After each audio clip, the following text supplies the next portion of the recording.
శ్రీ గురుభ్యో నమః. విద్య చెంచిని విద్య. ఈ అమ్మవారు అద్భుతమైన విధానం చూపిస్తుంది. ప్రతి విషయం ఎదుటోళ్ళ గురించి కానీ, మనకేం జరుగుతుంది, మనకేం చేయాలి, దేని గురించి అనేది ఈ అమ్మవారు చూపిస్తుంది. ఈ విద్య నేర్చుకోవాలన్నప్పుడు గురువుని ఎంచుకొని గురుముఖత తీసుకోవాలి. అద్భుతమైన విధానం చెప్తుంది ఈ అమ్మవారు.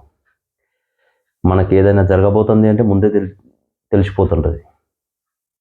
ఈ విద్యలు అనేది చాలా లోబడి ఉన్నాయి. అది చెప్పలేకపోతాండ్రు. ఎందుకంటే చెప్తే ఏం జరుగుతుంది, ఏంది, ఇది అవుతుందా కాదా అనేది మీరు కూడా అనుకుంటారు. ఇది ఉన్నాయా లేవా, ఉన్నాయి, అన్నీ ఉన్నాయి. అద్భుతమైన రిజల్ట్ ఇస్తుంది అమ్మవారు. చాలా అద్భుతంగా ఉంటాయి. ఈ అమ్మవారు చెంచిని చాలా అద్భుతమైన విధానం. ఈ అమ్మవారు చేసేటప్పుడు భైరవ సాధన ఉండాలి. భైరవుడు రక్ష.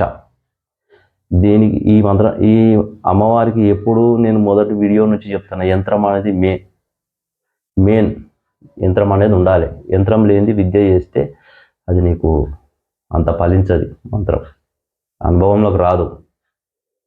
అనుభవం అన్నప్పుడు దాని విధానం మనం చేసేటప్పుడు దానికి యంత్రం కంపల్సరీ అవసరం.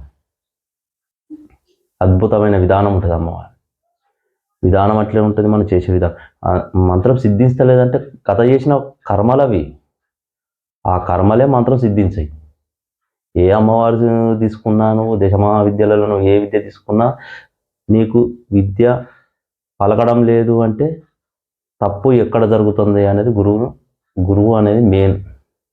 గురువుని అడగాలి మీరు ఏదైనా జరిగినప్పుడు. గురువుగారు విద్య ఈ విధంగా తీసుకున్నప్పుడు ముందుకు సాగుతలేదు, కర్మ ఫలితం.